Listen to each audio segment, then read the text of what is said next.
Assalamualaikum warahmatullahi wabarakatuh. Apa kabar anak-anak ustazah yang soleh dan soleha? Semoga antum sehat selalu dalam lindungan Allah Subhanahu wa taala. Baiklah anak-anak ustazah, bertemu dengan ustazah di siang hari ini di pembelajaran pendidikan agama dengan judul Beriman kepada Allah. Beriman kepada Allah merupakan termasuk rukun iman yang pertama. Anak-anak ustazah, silakan tonton video ustazah selanjutnya. Baiklah anak-anak ustazah yang soleh dan soleha, materi kita pada hari ini adalah iman kepada Allah Subhanahu wa taala. Pada dasarnya manusia memerlukan bekal untuk mengarungi kehidupan di dunia maupun di akhirat. Iman merupakan bekal utama bagi seseorang untuk menentukan arah kehidupannya. Hidup tanpa dilandasi iman ibarat orang tersesat. Orang tersesat tidak mengerti arah mata angin dan tidak tahu kemana harus melangkah. Selanjutnya adalah pengertian iman. Secara harfiah, iman berarti percaya. Sedangkan menurut istilah, iman berarti percaya dan meyakini dengan sepenuh hati, mengucapkan dengan lisan, dan membuktikan dengan perbuatan. Tanda-tanda keimanan dalam diri seseorang dapat terlihat dari amal perbuatan yang dikerjakannya. Keimanan seseorang itu bisa tebal dan bisa tipis, bisa bertambah atau berkurang. Salah satu cara untuk meningkatkan keimanan kita kepada Allah Subhanahu wa taala adalah dengan memahami nama-namanya yang baik dan indah. Kita sering mendengar nama-nama indah itu dengan sebutan Asmaul Husna. Baiklah anak-anak ustazah, pada kali ini kita akan membahas 4 Asmaul Husna. Yang pertama adalah Al-Alim. Artinya Maha Mengetahui. Allah Subhanahu wa taala mengetahui yang tampak ataupun yang gaib. Pengetahuan Allah Subhanahu wa taala tidak terbatas oleh ruang dan waktu. Segala aktivitas yang dilakukan oleh makhluk diketahui oleh Allah. Bahkan peristiwa yang akan terjadi pun sudah diketahui oleh Allah Subhanahu wa taala. Dengan kata lain, pengetahuan Allah itu tanpa terbatas. Yang kedua adalah Al-Khabir, artinya Maha Waspada. Allah mengetahui perkara yang tersembunyi. Allah menciptakan miliaran makhluk dengan berbagai ragamnya.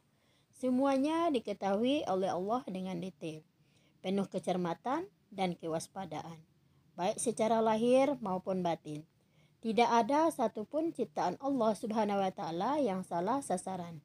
Ini menandakan bahwa Allah Maha Waspada. Yang ketiga adalah As-Sami', artinya Maha Mendengar. Allah Subhanahu wa taala Maha mendengar semua suara, apapun yang ada di alam semesta ini. Pendengaran Allah Subhanahu wa taala tidak terbatas, tidak ada satupun suara yang terlepas dari pendengarannya. Asmaul Husna yang keempat adalah, atau yang terakhir yang kita bahas pada hari ini adalah Al-Basir, artinya Maha Melihat. Allah Maha melihat segala sesuatu, walaupun lembut dan kecil. Allah Subhanahu wa taala melihat apa saja yang ada di langit dan di bumi. Bahkan seluruh alam semesta ini dapat dipantau oleh Allah Subhanahu wa taala. Perilaku yang dapat diwujudkan dalam meyakini sifat Allah Al-Alim adalah kita harus terus-menerus mencari ilmu Allah Subhanahu wa taala dengan cara belajar dan merenungi ciptaannya. Tetapi ingat, penting juga untuk diperhatikan bahwa kita tidak boleh merasa yang paling pandai. Yang kedua adalah Al-Khabir. Perilaku yang dapat kita wujudkan adalah dengan cara mencermati terhadap apa yang dilakukan atau yang akan kita lakukan. Kita harus waspada dan cermat dalam melaksanakan kegiatan, baik di sekolah maupun di rumah, maupun di tempat yang lain. Yang ketiga adalah As-Sami'.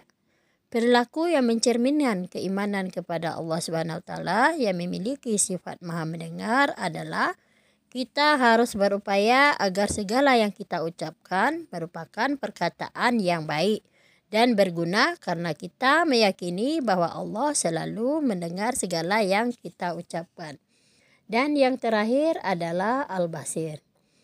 Perilaku yang dapat kita cerminkan dari bahwa Allah Maha Melihat adalah kita harus berusaha semaksimal mungkin untuk dapat melihat peristiwa-peristiwa yang terjadi di alam ini sebagai bahan renungan akan kebesaran Allah Subhanahu wa taala. Baiklah anak-anak ustazah, untuk materi kita pada pagi hari ini ustazah cukupkan sampai di sini. Semoga kita dapat melaksanakan atau mewujudkan dalam diri kita sifat-sifat Allah yang 4 yang sudah kita bahas tadi. Lebih kurang ustazah mohon maaf. Ustazah cukup tutup dengan membacakan Assalamualaikum warahmatullahi wabarakatuh.